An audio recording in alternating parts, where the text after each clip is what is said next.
اور جبرائیل فرشتے نے بھی پیغام دیا کہ اس کے بیٹا ہوگا اور تو اس کا نام یسوع رکھنا۔ ناپاک روحوں نے بھی اس بات کا اقرار کیا کہ اے خدا تعالیٰ کے بیٹے۔ اب بدروحیں بھی جانتی ہیں، فرشتوں نے بھی کہہ دیا، پر دنیا اس کو ماننے کے لیے تیار نہیں ہے۔ شاگردوں نے بھی گواہی دی کہ تو خدا کا بیٹا ہے۔ اعمال 9:20 میں پولس نے گواہی دی کہ وہ خدا کا بیٹا ہے، یسوع خدا کا بیٹا ہے۔ اور رومی سپاہی جو صوبیدار تھا اس نے کہا کہ بے شک یہ خدا کا بیٹا ہے۔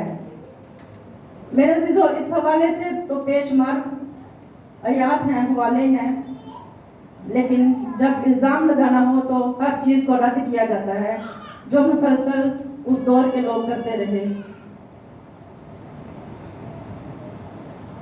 اسی لیے یسوع کو صلیب پر ضرورت پڑی کہ میں اس بات کو کہوں، اے باپ۔ اور یسوع نے صلیب پر اپنے باپ کو باپ کہہ کر مخاطب کیا۔ اس نے یہ ثابت کر دیا کہ تم جو مجھ پر الزام لگاتے ہو کہ میں خدا کا بیٹا ہوں تو میں خدا کا بیٹا ہوں۔ اس نے باپ کہہ کر یہ ثابت کر دیا۔ اور اس طرح جو دوسرا رومی نظریہ ہے، رومیو کی ایک کتاب ہے جس کو کہتے ہیں بک آف لا، اس کتاب میں ایک قانون تھا کہ باپ کے پاس اختیار تھا کہ وہ اپنے بیٹے کو پورے طور پر اپنے اختیار میں رکھے۔ بیٹا کوئی اپنی مرضی سے کام نہیں کر سکتا تھا، کوئی کام، کوئی کاروبار، شادی تک وہ اپنی مرضی سے نہیں کر سکتا تھا۔ آج تو بہت سے بچے ہیں اپنے مرضی سے شادی کر سکتے ہیں، لیکن اس دور میں رومی کے قانون میں یہ بات قطعاً ممکن نہیں تھی۔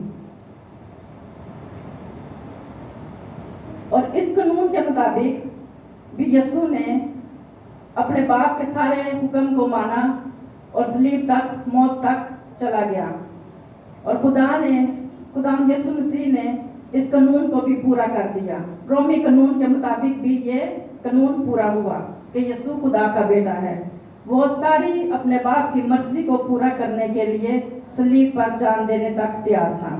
اب وہ عین وقت پر تھا کہ اپنی جان دے دے اور ہمیں ہمارے لیے کفارہ ہو جائے۔ ایک اور نظریہ ہم دیکھتے ہیں، علم الہیت کا نظریہ۔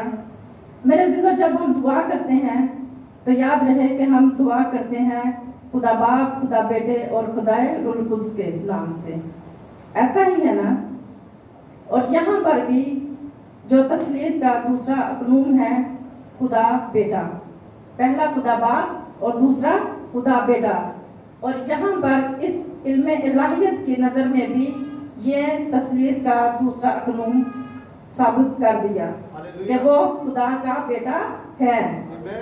ہاللیلویا۔ آئے اب ہم چلتے ہیں دوسرے حصہ کی طرف۔ ابھی جیسے پہلے ہم نے دیکھا کہ اس کا پہلا حصہ اس کلمے کا اے باپ، اور دوسرا حصہ ان کو معاف کر۔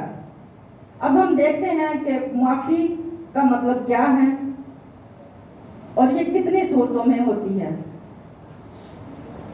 یونانی لفظ میں ایک جو معافی کا ترجمہ ہوا ہے بڑا خاص ہے، جسے یونانی میں ہم آفس کہتے ہیں، انگلش میں فارگیونس۔ اور معافی کی 3 حالتیں ہیں۔ معافی کی کتنی حالتیں ہیں؟ معافی کی 3 حالتیں ہیں۔ ایک معافی کی حالت ہے ملزم کی معافی، ایک حالت ہے مجرم کی معافی، اور ایک حالت ہے سزاوار کی معافی۔ یہ 3 حالتیں ہیں۔ مثال کے طور پہ اگر کسی شخص نے کسی کی چوری کی ہے تو جس کی چوری ہوئی ہے اس کی نظر میں سبھی چور ہوتے ہیں، ایسا ہی ہے نا؟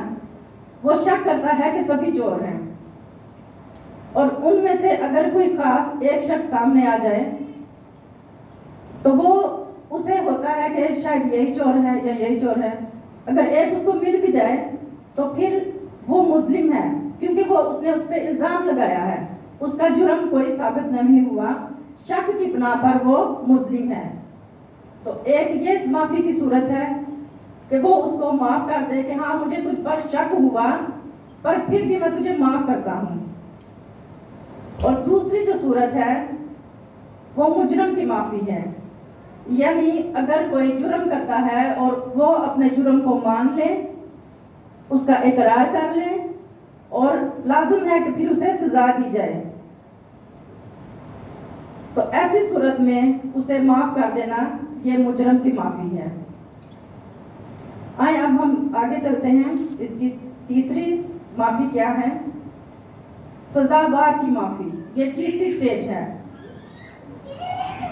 تیسری سٹیج میں کسی شخص پر جرم ثابت ہو جائے اور اسے سزا سنا دی جائے. سزا سنانے کے بعد جب اسے عدالت میں پیش کیا جائے تو پھر ضرور ہے کہ وہ سزائے موت کے حوالے کیا جائے، کیونکہ اس نے اقرار بھی کر لیا، سزا سنا بھی دی گئی. تو یہاں پر جو لفظ ہے آفیز، یہاں پر استعمال ہوتا ہے کہ یہ آخری سٹیج ہے، معافی کی آخری سٹیج ہے. اس کے بعد قانون کے ہاتھ میں کوئی اس کی معافی نہیں جب تک اسے معاف نہ کیا جائے، دوسرا اس کو معاف نہ کر دیں. تو یہ آفیز ہے.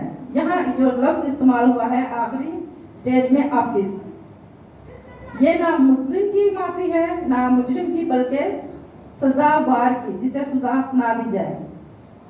یعنی کسی قاتل کو جب سزا سنا دی جائے تو اسے سزائے موت کو قبول اس نے کر لیا ہو اور پھر وہ سوچے کہ اب میری کوئی رہائی نہیں ہے.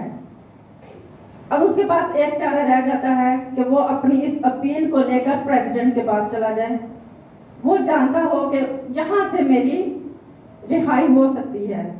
ابھی جیسے کچھ سالوں پہلے آسیہ کی رہائی ہوئی ہے، بی بی آسیہ کو، اس کے لیے بھی ساری اپیلیں ختم ہو چکی تھی اور خدا نے عمران خان کو استعمال کیا اور وہاں تک اس کی اپیل پہنچی تو پریزیڈنٹ کے دور میں، اس دور میں اس کی رہائی ہوئی. یہ ایک مثال ہے. اسی طرح یہ جو پریزیڈنٹ کی اپیل ہے یہ آخری اپیل ہے. پریزیڈنٹ چاہے تو اسے معاف کر سکتا ہے اور اس کے علاوہ کوئی چارہ نہیں، سیدھا وہ سزائے موت کا حقدار ہے. ہاللیلویا.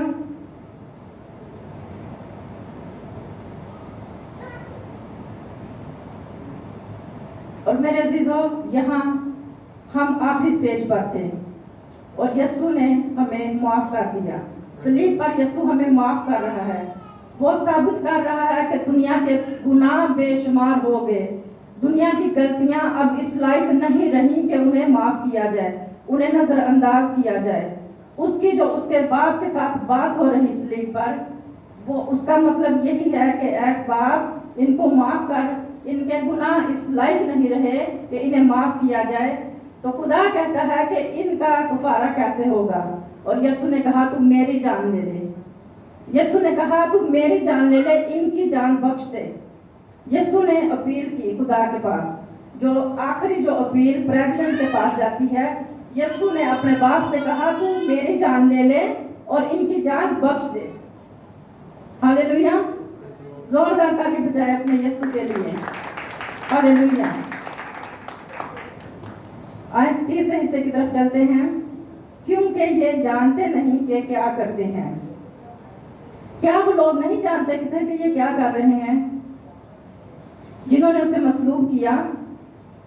ہاں وہ نہیں جانتے تھے. میں کہتی ہوں کہ وہ نہیں جانتے تھے. اگر وہ جان جاتے کہ یہ واقعی خدا کا بیٹا ہے تو ایسا کرنے کی حاجت نہ کرتے، وہ سوچتے بھی نہ. لیکن انہوں نے ایسا کیا کیونکہ وہ جانتے ہی نہیں تھے. اب یہ جو ہے ایک وکیل کی اپیل ہے.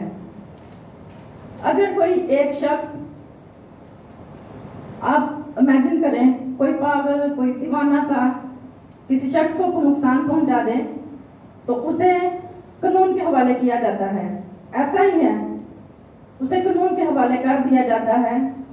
اب جج جو ہے جب وہ دیکھتا ہے اس عدالت میں کہ اس کی ذہنی حالت ٹھیک نہیں تو وہ اس پر کوئی سزا کا چارج نہیں لگاتا، اس لیے کہ اس کو کچھ پتا ہی نہیں، وہ جانتا ہی نہیں کہ کر کیا رہا ہے اور وہ یہ جانتا نہیں کہ اس کا آگے